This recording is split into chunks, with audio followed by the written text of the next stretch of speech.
Pas mal de questions. Alors,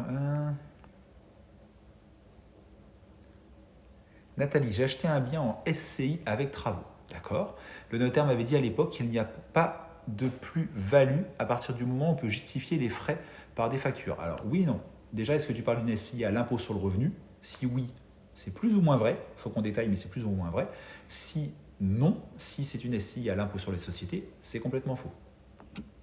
On revient dans le schéma que j'ai évoqué avant. Plus le temps passe, plus pire sera la situation d'une revente avec une SCI à l'IS, mais c'est normal, vous le savez dès le départ.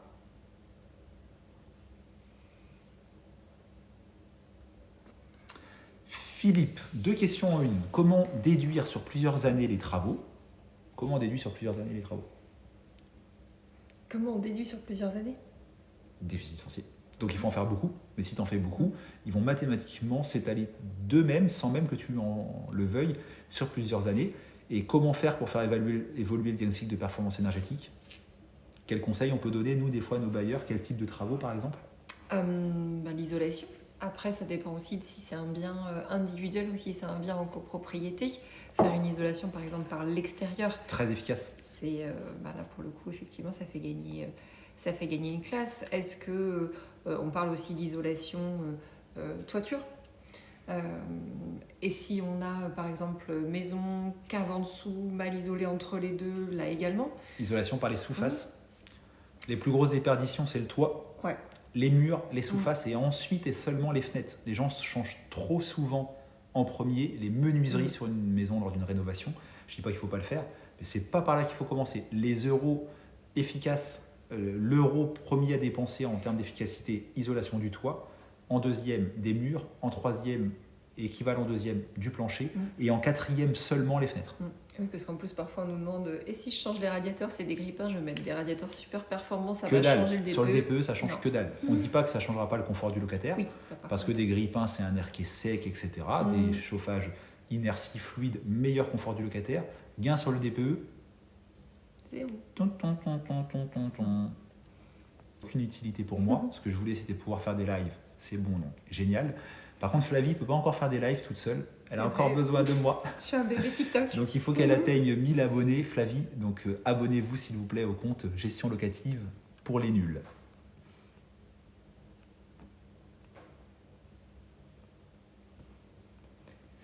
Pas mal de questions qui arrivent. Noémie, est-ce qu'il y a des avantages et inconvénients en SCI, en IR ou IS?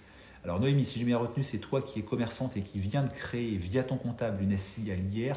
Est-ce que cette dernière a des avantages? Quasiment aucun. Elle a des avantages de transmission, de succession, mais elle n'a aucun avantage fiscal.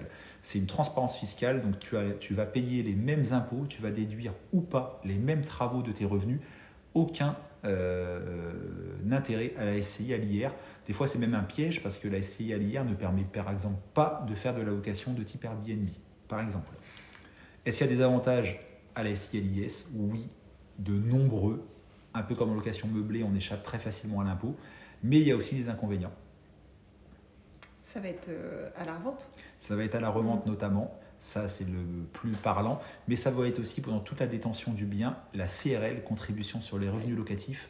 Tout le monde l'oublie, les comptables y compris, et en plus, il n'y a rien de déductible pour la CRL. Vous prenez la totalité des loyers encaissés sur une SCI à l'IS et vous appliquez un taux de... Je sais pas. De 2,5%. Il aime bien me mettre à l'amende. 2,5%. Non, même moi, on l'utilise très rarement, la CRL, on en parle très peu, même en tant que professionnel, alors que dès que vous avez une SCI à l'IS, vous êtes concerné. Nous, l'année dernière, on a payé 1400 ou 1500 euros de CRL. On a eu sur la SCI à l'IS 36 ou 37 000 euros de loyer, fois 2,5%. Donc non, on a payé même plus que ça, je dis conneries. Non, c'est ça.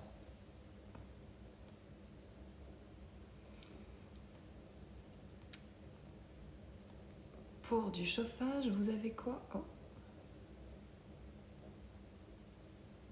Ah Noémie, pardon, effectivement, tu as raison, il y a des avantages et des inconvénients dans les deux types de SCI. Tu as tout à fait raison, j'avais mal compris ta question. Ça dépend effectivement de son projet, ses visions à long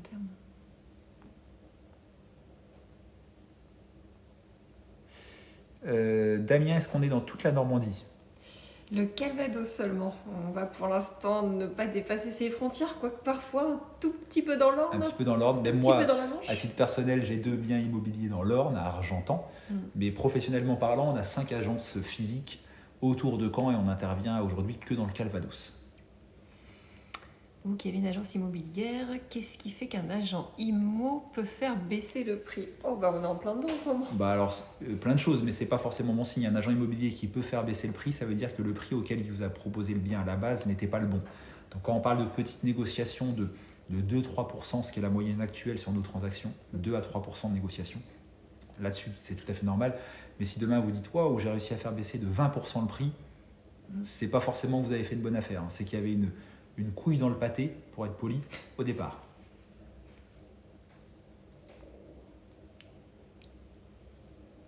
Ah, Mehdi qui nous refait l'assistant. Merci. J'adore. Donc ça, c'est le nom de mon compte. Et Mehdi, on va abuser de ta gentillesse et tu vas nous remettre le compte de Flavie. C'est sympa. Allez, parce qu'il va pas. Il est passionné aussi. Il a un autre compte, ça s'appelle les bolides de Patoche. Oui, merci ma femme. On n'y parle pas d'immobilier, on y parle d'automobile. C'est une passion, c'est aussi plus ou moins, en quelque sorte, une façon d'investir ou de placer de l'argent en période d'inflation. Donc oui, si vous aimez les gros moteurs qui font vroom vroom, C'est moi qui dis ça souvent. voilà, il faut aller vous abonner. Si vous êtes pro voiture électrique, n'y allez pas, ça va pas vous plaire. Je critique pas, hein, mais c'est juste un fait. Oh, merci Mehdi. Merci Mehdi. Les bolides de Ah, Patoche. qu'est-ce qu'on pense d'un bien avec des grosses charges? Tu parles peut-être de charges de copropriété. Alors moi j'ai un avis, mais je vais te laisser donner le tien d'abord. Alors, on n'est pas fan. Pourquoi? Parce que la grosse tête. Oh, grosse... merde. Grosse tête. Ouais, grosse tête. Alors, les charges de copropriété, quand elles sont élevées, la difficulté en tant que bailleur, c'est de se dire que quand tu as un locataire, si tu peux avoir une vacance locative, hélas, d'un mois ou deux, c'est pas à souhaiter, mais ça va être toi, en tant que propriétaire, qui va devoir payer les charges.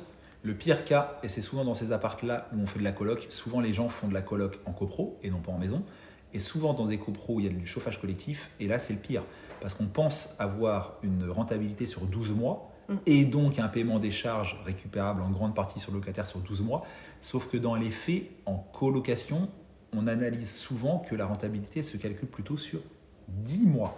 Sauf que les charges importantes, elles se payent, à votre avis, sur 12. Donc voilà. Même quand c'est proche d'un centre-ville avec chauffage compris.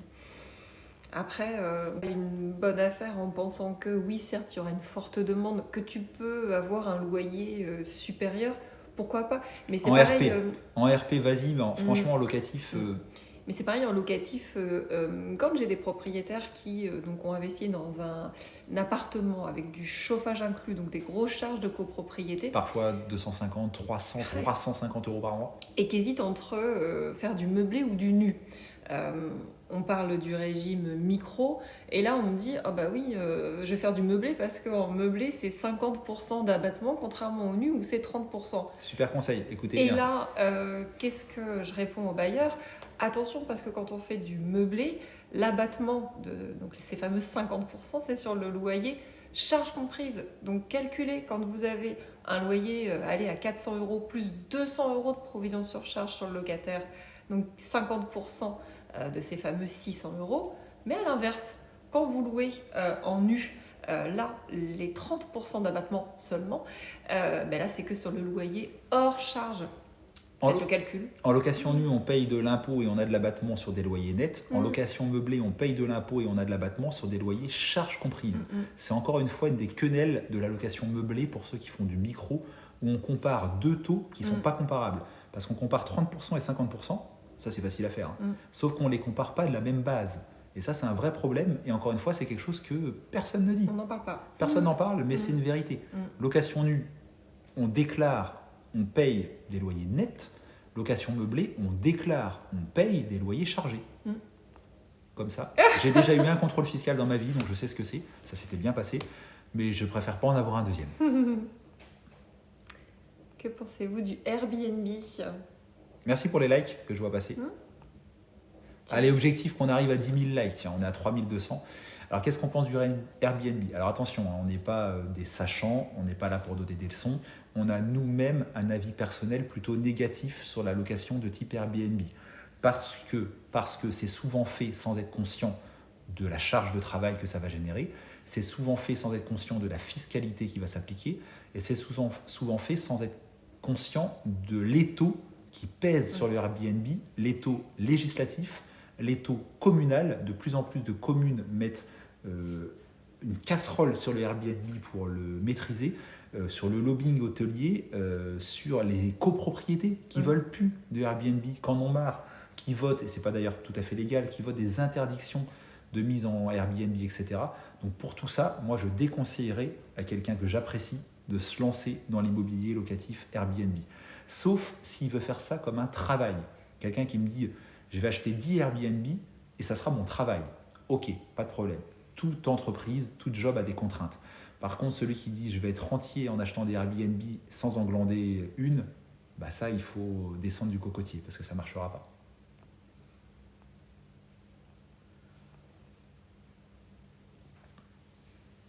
Mignon. Vous êtes un beau couple, merci. C'est gentil, merci. J'ai de la chance d'avoir ma femme, t'as raison, merci. C'est gentil. Je suis à proximité de Rouen. Ah, il faut être au réel. Mais oui. Ah oui, évidemment. On parlait tout à l'heure de régime micro, mais de toute façon, si tu suis nos vidéos, tu ne nous verras jamais conseiller le micro, que ce soit le micro foncier ou le micro BIC, tu ne nous verras jamais le conseiller spontanément. Alors attention, dans de rares cas, ça nous arrive à certains de nos clients, notamment ceux qui ont reçu le bien en héritage, ça nous arrive de faire les calculs et de leur conseiller le micro foncier. À contre-cœur, mais ça arrive. Mais on ne fait jamais spontanément le conseil que font plein d'agents immobiliers parce qu'ils n'en ont rien à foutre et qu'ils n'ont pas à s'emmerder. Les gestionnaires qui disent « mettez vos micro fonciers, il y a 30% d'abattement ». Non, non, nous on sort toujours notre calculette, on demande les tableaux d'amortissement des prêts immobiliers, on regarde le montant de la taxe foncière, on regarde le montant des charges, on regarde les montants des honoraires de gestion et on fait un vrai calcul. Un parallèle, mais c'est vrai que parfois, comme le disait Patrick tout à l'heure, on a des propriétaires qui ont reçu le bien en héritage ou alors tout simplement qui détiennent le bien depuis longtemps et il n'y a plus d'emprunt immobilier. Dans des petits villages où la taxe foncière est faible, pas de travaux parce que régulièrement entretenus. Bah là, c'est vrai qu'on l'a fait pour une propriétaire dans la campagne en Suisse normande. Il n'y a pas de charge. Finalement, rien. Donc il faut rester au micro-foncier.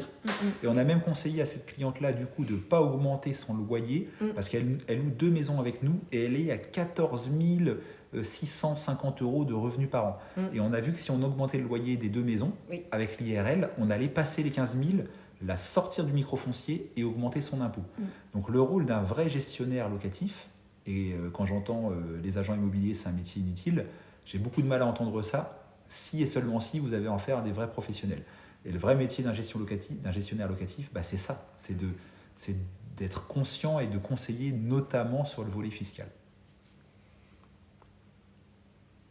Merci pour les j'aime. On est à 4500, on en veut 10 000. Allez, 10 000, 10 000, s'il vous plaît. C'est difficile de trouver des biens qui s'autofinancent en longue durée. C'est vrai, et ça dépend évidemment de ta région. Nous, on est dans une région moyenne. On a des prix de l'immobilier en Normandie, dans le Calvados, qui sont ni élevés, contrairement à des grandes villes, et qui ne sont pas non plus les plus bas de France. Donc c'est possible de trouver des biens qui s'autofinancent. Souvent, il faut accepter de sortir des grandes villes. Nous, le premier, on a, nous deux, un peu plus d'une trentaine de biens. Aucun, ou presque, si moi j'en ai à Caen, aucun n'est dans des grandes villes. C'est que dans des petits bleds de campagne où il y a plein d'investisseurs qui ne veulent pas aller. Donc au bout d'un moment, il faut aussi prendre ses responsabilités et accepter le risque si on veut l'autofinancement du cash flow. Ah, où est-ce qu'on trouve les cœurs ? Je crois à gauche. Non, tu double-cliques sur ton écran, comme je fais là, tac, tac. Il suffit de tapoter. Tu tapotes sur ton écran et les cœurs vont arriver. Merci, on a passé les 5000. Alors, on a peut-être loupé plein de questions. Là, ça se calme sur les questions, mais il y en a eu plein avant auxquelles on n'a pas répondu. N'hésitez pas à les reposer. Je prends une petite pastille pour la gorge.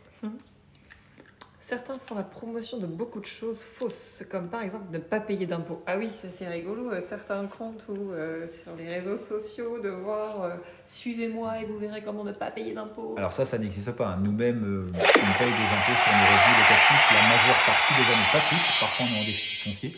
Et pourtant, professionnel, sachant. Et Mehdi, merci de rappeler qu'il faut s'abonner au compte de Flavie. Merci pour les likes. Je vois c'est mon meilleur ami, déjà. Et c'est mon associé dans la SCI à l'IR, à l'impôt sur le revenu qu'on a tous les deux. Donc Lino, c'est un pro de l'immobilier. Et il fait un truc que j'aime pas trop, Lino. Lino, il fait du meublé et il fait même du saisonnier. Donc c'est souvent un petit point de débat qu'on a tous les deux, parce qu'on est tous les deux, lui et moi, passionnés d'IMO. Et je le félicite au passage pour son parcours à ce sujet-là.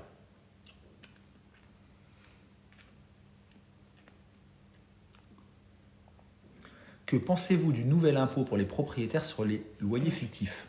Je ne sais pas de quoi tu me parles. Soit tu me parles d'un truc qui revient tous les ans, en mode conspiration, on sera plus propriétaire de nos terrains, on va payer. Donc si tu me parles de ça, ça n'est en aucun cas à l'ordre du jour. Ça revient tous les ans, mais ça n'est en aucun cas à l'ordre du jour.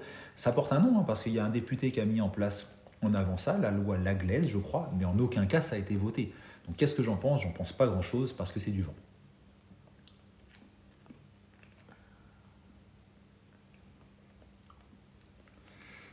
Lino qui dit c'est gentil mon coach. Petit mytho, t'as pas besoin de moi parce que tu fais même des affaires des fois sans m'en parler. Tout comme moi j'ai déjà fait une affaire avec lui sans m'en parler. On a longtemps voulu, on a visité tous les deux un jour un immeuble à Argentan dans l'Orne. Et mon pote Mathieu, il veut toujours plus négocier que moi, les prix. Et il a raison parce que des fois il fait des bonnes affaires. Et du coup, il a dit non, on va pas au-delà de temps. C'était 90 000 balles pour un immeuble. Il y a 5 ou 6 ans, les prix de l'immobilier étaient plus faibles et l'immeuble est à Argentan dans l'Orne. Donc 90 000 euros, un immeuble avec 3 appartements et un garage. Il a dit non, on l'achète pas, c'est trop cher. Il y avait 2 000 euros qui nous séparaient de la propriétaire, mais il a dit non, on n'y va pas. Il s'est barré en vacances, et ben moi j'ai acheté l'immeuble.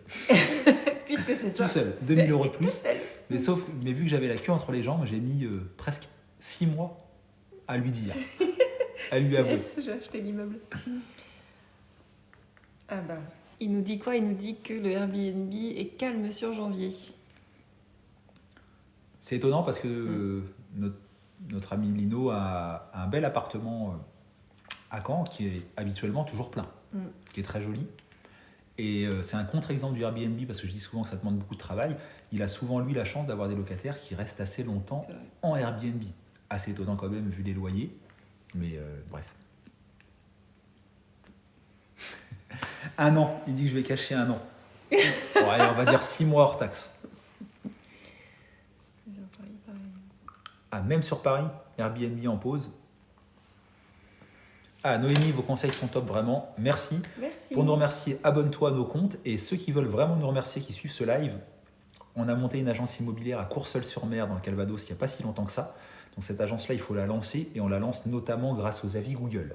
Donc s'il y en a certains qui veulent nous remercier, attention, rien ne vous l'impose, je ne fais que demander.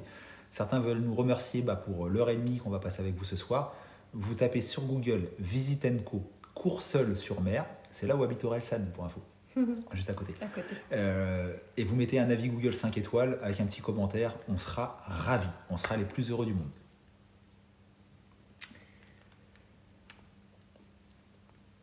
Qu'est-ce que vous pensez? Ah bah justement, d'en parler, qu'est-ce que vous pensez de l'évolution d'Airbnb dans les années à venir? Alors, je ne vais pas te donner d'avis personnel, je vais essayer d'être factuel.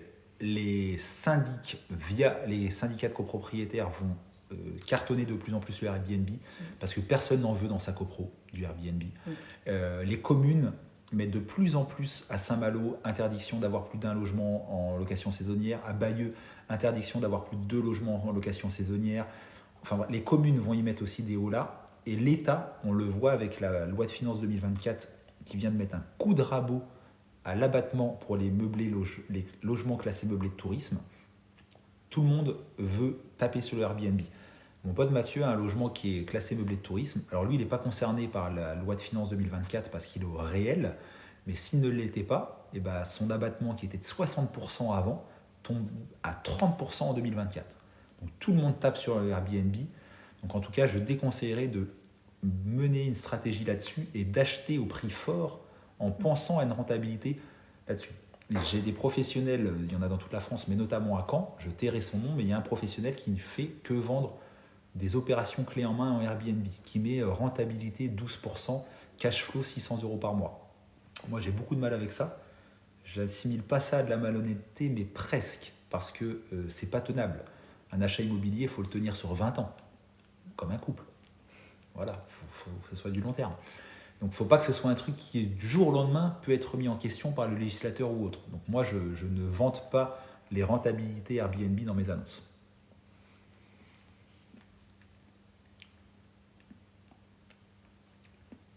Louer un appartement meublé longue durée, l'appart est payé, bonne idée. Ben oui, à l'inverse, faire de la location longue durée, là, tu n'es pas dans la législation du Airbnb. Aucun problème. En copropriété, on ne te l'interdit pas. Aucun problème. Et puis, alors oui, évidemment, tu peux majorer ton loyer par rapport à de la location nue. Si tu optes pour le régime BIC au réel, tu as des abattements qui font que tu ne paieras peut-être pas d'impôt et bien sûr sur cette location. Donc oui, c'est pour nous une bonne idée. Ouais, grâce à l'amortissement. Contrairement aux locations nues, où tu te dis il n'y a plus d'intérêt d'emprunt, tout ça c'est le bordel et il va y avoir de l'impôt. En location meublée, il peut, à vérifier avec des chiffres, il peut toujours y avoir 0 € d'impôt, quand bien même il n'y a plus de crédit, grâce à l'amortissement. On avait peut-être raté une ou deux questions avant.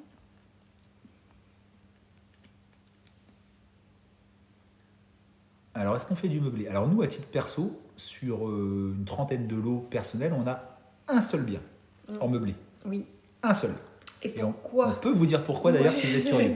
Donc tous nos biens à nous, les autres, sont soit des locaux commerciaux, soit exploités en location nue. Par contre, ma femme, ici présente, à qui je vais laisser la parole pour aller remettre une bûche dans la cheminée, gère pour le compte de clients des logements meublés dans des petites villes. Oui, c'est le cas, et elle va vous donner son avis. Merci. Alors, louer du meublé dans des petites villes. Oui, après, c'est vrai que quand on a une opportunité, on est dans une petite ville, il y a plusieurs locations nues, on va se dire, il n'y a pas de meublé, est-ce que finalement c'est intéressant? Oui, parce qu'alors à la limite, on va créer la différence. Mais alors, oui, un jeune couple qui s'installe, qui n'a pas de meubles, on offre une location meublée, c'est intéressant. Le propriétaire y trouve son compte, là aussi. Donc jeune couple, c'est l'inverse de nous, pour être sûr que tout le monde comprenne. À l'inverse, et ça par contre, on le dit toujours, c'est qu'on est souvent confronté à des situations temporaires. Un couple qui se sépare, la femme ou l'homme a besoin d'un logement. Avec des meubles, parce que justement c'est madame ou monsieur qui a gardé le mobilier. On est sur un saisonnier qui va rester là 6 mois, le temps de son contrat de travail. Location meublée longue durée, ce sera longue durée, 1 an, 2 ans, mais on ne voit jamais de très longue durée dans le meublé. Non, c'est très très rare, voire inexistant. Ok, merci. Le reste en SCI à l'IS, sur la trentaine, on n'en a que 5 en SCI à l'IS. Et j'en ai 4 avec Lino qui se cache là, en commentaire. Et nous dit, attends, il nous donne une info. Oui, ça il me l'avait dit à moi. D'accord, l'Aglo de Caen lancera une étude sur la disparition des appartements en centre-ville pour le Airbnb. Ouais. Voilà, alors là vous allez dire c'est quand, je ne suis pas concerné, mais ça montre encore une fois la teneur. Mathieu travaille dans le domaine, sans dire ce qu'il fait exactement. Et effectivement, l'agglomération de Caen a envie de chiffrer la fuite des logements de l'habitat classique, location longue durée, que ce soit nu ou meublé, vers le Airbnb. Ils veulent mettre des chiffres là-dessus. À votre avis, pourquoi? Ils veulent mettre des chiffres pour prendre conscience, pouvoir communiquer et agir. Donc ça montre bien que là, on parle de Caen, mais ça a sûrement été fait dans d'autres villes ou ça sera fait dans d'autres. Et on voit bien l'état d'esprit. Le maire de Caen, Joël Bruno, je ne fais pas de politique, mais il a dit il y a 2 ou 3 mois, justement, grosso modo, il faut arrêter de favoriser les gens qui font du Airbnb. Il faut majoritairement les taxer comme si on taxait des entreprises. Et moi, je suis d'accord avec ça d'ailleurs.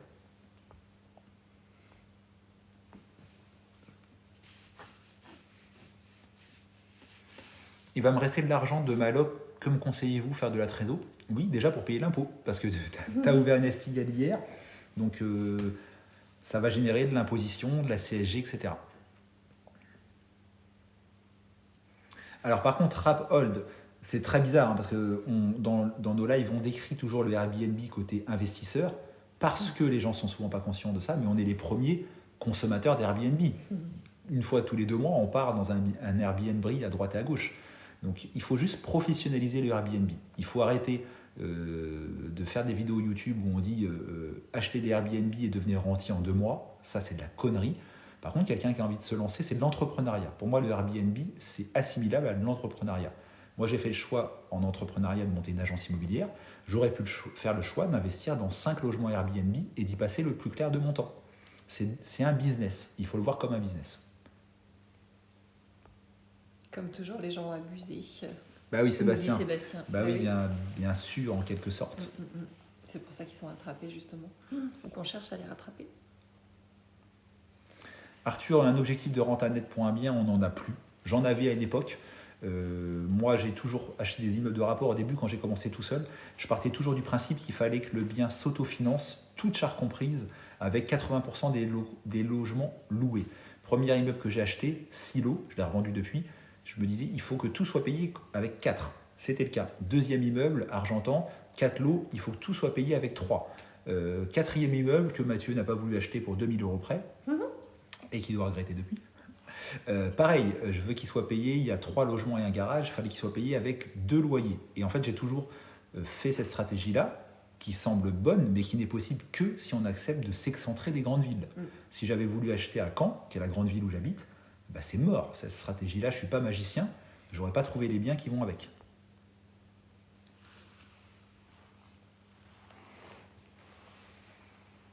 Il y a peut-être une question juste au-dessus. J'ai un correcteur après nous en cherchant le service de qualité. Alors là, je pense que les gars parlent toujours. On parle de Airbnb toujours. On parle toujours de Airbnb. Ah, Smayer, peut-on faire un transfert de crédit sur un nouveau bien? Bah, c'est tentant avec les taux actuels vs les taux anciens. Regarde la maison dans laquelle on est. On l'a acheté on a signé le compromis en octobre 2021 et on est propriétaire depuis février 2022. Donc, mauvais point, on l'a payé cher parce qu'on l'a acheté à un moment où tout était fou, on cherchait depuis 1 an et donc on l'a acheté cher. Par contre, on l'a financé sur 20 ans à 0,99%. Alors qu'aujourd'hui, on est à 4 sur la même durée. Donc, est-ce qu'on pourrait transférer ce bien-là? En théorie, oui et non. Nous, est-ce qu'on pourrait? Non, parce qu'on a un prêt hypothécaire et on peut en parler. Donc, est-ce qu'on peut transférer un prêt hypothécaire? Non, c'est mort, parce qu'il est attaché à une garantie réelle sur le bien. Par contre, il y a beaucoup de personnes qui ont des prêts non hypothécaires. Et dans ces cas-là, est-ce que c'est possible de le transférer? Oui, si tant est que la banque donne son accord. À chaque fois que je demande à un client qui a essayé de le faire, est-ce que la banque a dit oui? On me répond toujours non. Donc, en théorie, c'est possible si votre prêt n'est pas hypothécaire. Dans les faits, ça n'arrive quasiment jamais. Vous avez actuellement combien de biens? Une petite trentaine. Alors, tout confondu, hein. Maison, appartement et locaux commerciaux. On a 5 locaux commerciaux qu'on se loue à nous-mêmes. Salut, un ami non imposable a 10 garages qu'il souhaite louer. Est-il avantageux de créer une SCI? Alors moi, Camélia, je dirais que non. Alors ça dépend où tu es, mais dans notre région, les garages se louent 50, 70, 80 € par mois. Donc 10 garages de 800 € par mois. Me faire chier à monter une SCI qui va me coûter 1 500 € de frais de constitution, qui si elle est à l'IS va me coûter 800 € par an de comptable pour un loyer de 800 € par mois, soit 9 600 € par an. La question, elle est vite répondue, comme disait un célèbre TikToker. La question, elle est vite répondue. Donc, créer une SCI pour 10 garages, non. Créer une SCI pour 10 garages, mais avec vocation de continuer à alimenter cette SCI tous les ans, pourquoi pas?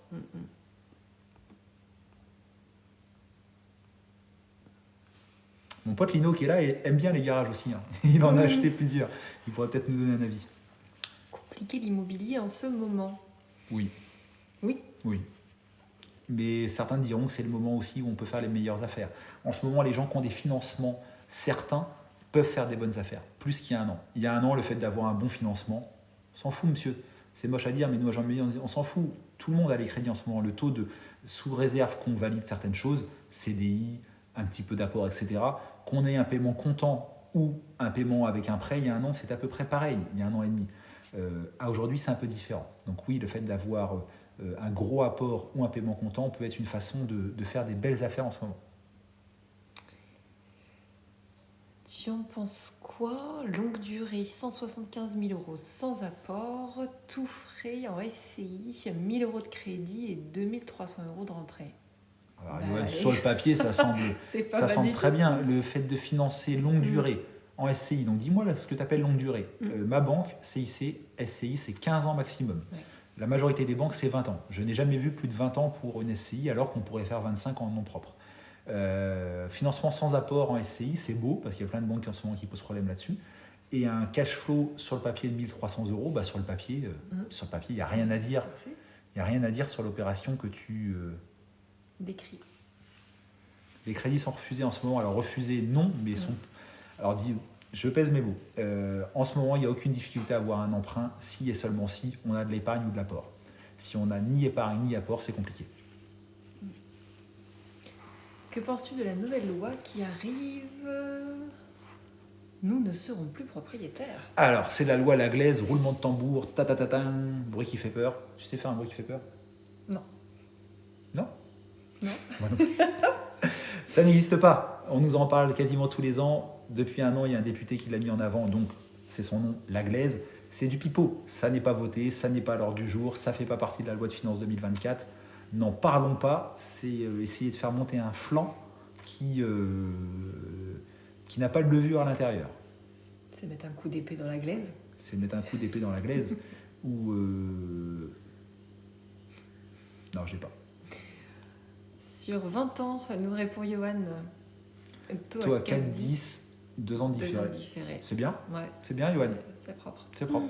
Très bien. Pense à négocier la clause d'exonération d'IRA, indemnité de remboursement anticipé.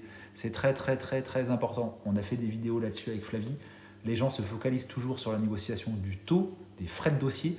Et 9 fois sur 10, ouais, je suis content, j'ai négocié. Bam, j'ai oublié de négocier la putain de clause d'IRA.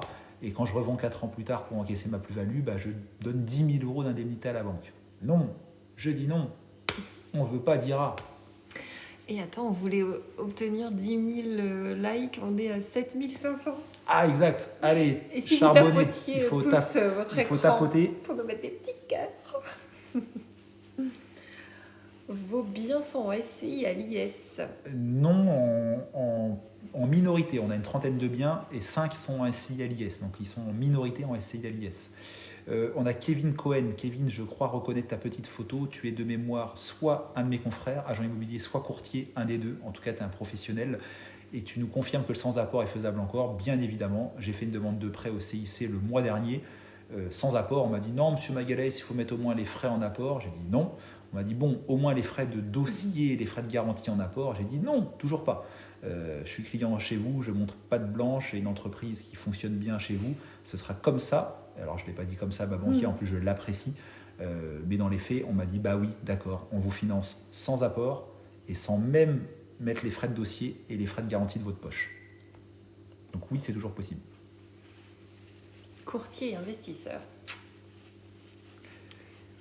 Laura qui nous dit Bonsoir, ça fait plaisir de vous voir enfin en live ensemble. Ah, mais Merci, Laura. Oui, merci. donc moi je faisais des lives tout seul, Flavie en fait avec moi maintenant et Flavie aimerait en faire d'ici peu tout seul pour les jours où je ne suis pas là parce que je suis parti couper du bois dans la forêt. Donc il faut vous abonner au compte gestion locative pour les nuls si quelqu'un veut bien le taguer en commentaire ou toi mets un petit message ma femme Coucou. parce qu'on est tellement connectés qu'on a 2 téléphones. Coucou. Et c'est magique. Johan qui dit oui, mais je suis en SCI, la loi d'IRA pour la revente, c'est nul. La loi d'IRA. Ah, la clause d'exonération. Alors, ça existe aussi en SCI, hein, tu peux te faire exonérer de l'IRA. Et Johan, c'est d'autant plus important. Je parle sous couvert de Kevin. Enfin, je ne parle pas sous couvert, je suis d'accord, je suis sûr, mais il confirmera. La loi encadre le plafonnement de la clause d'indemnité de remboursement anticipé pour les particuliers à 3% ou 6 mois d'intérêt. Donc, bonne nouvelle, mauvaise nouvelle, tout le monde a cette clause-là sans le savoir dans son offre. Des fois, des gens disent non, je pense que je ne l'ai pas. Bah si tu ne l'as pas négocié, tu l'as.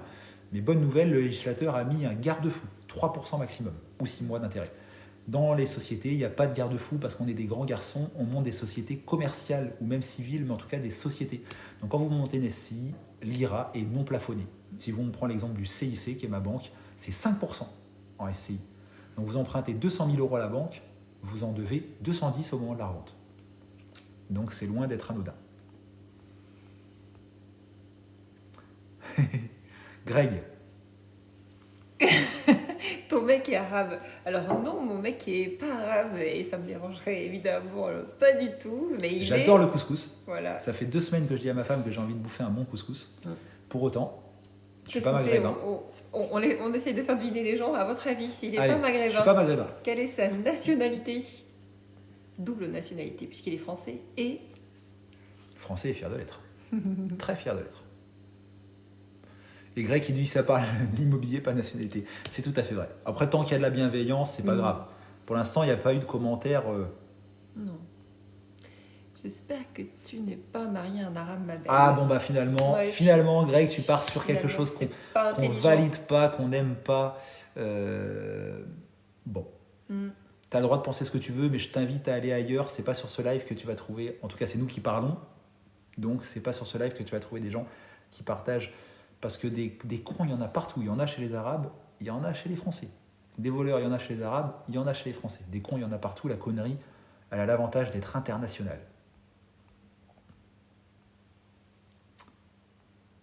Alors, revenons à l'immobilier. Magui qui nous dit quoi? Comment et où se renseigner pour baisser ses impôts sur le revenu pour la location d'un appartement sans crédit? Alors là, tu nous demandes presque d'être magicien.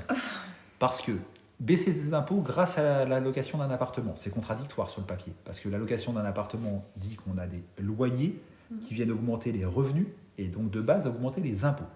Ok. Bonne nouvelle, il y a quand même des astuces, notamment les travaux et notamment les intérêts d'emprunt déductibles. Mais là, tu nous dis baisser mes loyers, mes revenus avec de nouveaux loyers d'un appart sans crédit. Bah alors la seule solution pour faire ça, Maggie, c'est d'acheter un bien qui nécessite d'importants travaux et de financer d'importants travaux. Il y a Greg qui dit je m'excuse. Ok. Excuse, pardonnez. On peut tous dire des choses des fois pas malines, moi le premier, ou faire des choses pas malins. Je me suis paxé avec ma femme. Donc on peut tous faire une bêtise, on peut tous avoir un moment de faiblesse. Donc Greg, tu peux rester, t'es le bienvenu.